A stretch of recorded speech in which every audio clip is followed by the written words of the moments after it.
আলাইকুম everyone, welcome back to my YouTube channel. আশা করি তোমরা সবাই ভালো আছো। তো আজকে আমি চলে এসেছি নতুন একটা ভিডিও নিয়ে। তো আজকে আমি দেখাবো তোমাদেরকে গোলাপ দিয়ে কিভাবে রোজ ওয়াটার বানানো যায়। তো আমি গাছ থেকে কয়েকটা গোলাপ ছিঁড়ে নিয়েছি, দেখতে পাচ্ছ পাপড়িগুলোকে আমি ছাড়িয়ে নিয়েছি। এবার পাপড়িগুলোকে আমি ফ্রেশ ওয়াটার দিয়ে ধুয়ে নিয়েছি। তো আমি গ্যাসে একটা ওভেন বসিয়ে দিয়েছি আর গোলাপের পাপড়িগুলোকে আমি চারি সাইড দিয়ে দিয়ে দিচ্ছি আর মধ্যেখানে একটা বাটি রেখে দিয়েছি। তো তোমরা দেখতে পাচ্ছ এইভাবে তোমরা চারি সাইড দিয়ে গোল করে দিয়ে দিবে। বিনা কেমিক্যাল ছাড়া বাড়িতে তোমরা এরকম ভাবে ন্যাচারাল রোজ ওয়াটার বানিয়ে নিতে পারবে। তো এবারে আমি একটা ঢাকনা দিয়ে ঢেকে দেবো আর ঢাকনার মুখটাও আমি একটা আটার সাহায্যে বন্ধ করে দেব।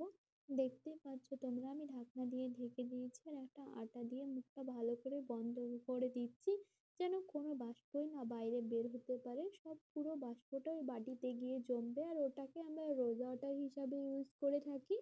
দেখতেই পাচ্ছ কত সহজে বাড়িতে রোজ ওয়াটার বানিয়ে নিতে পারবে। দোকান থেকে অত টাকা দিয়ে কেনার কোনো মানেই নেই। তো আমার রোজ ওয়াটারটা অলরেডি রেডি হয়ে গিয়েছে। তো দেখতেই তো ওভেনটাকে আমি নামিয়ে নিয়েছি, আমার রোজ ওয়াটারটা রেডি হয়ে গেছে। এরকমভাবে সিম্পল টিপস নেওয়ার জন্য আমার চ্যানেলটাকে তোমরা অবশ্যই ফলো করবে। তো আমি একটা রোজ ওয়াটারের খালি বোতল নিয়ে নিয়েছি। এবার রোজ ওয়াটারটা আমি এটাতে রেখে দিচ্ছি। এটা আমি 1-2 মাস কিংবা 3 মাসও রেগুলার ইউজ করতে পারবে। এটা নষ্ট হবে না ও বিনা কেমিক্যাল ছাড়া ত্বকটাকে ন্যাচারাল গ্লো দেবে। তো আমার ভিডিওটা ভালো লাগলে লাইক, কমেন্ট, শেয়ার।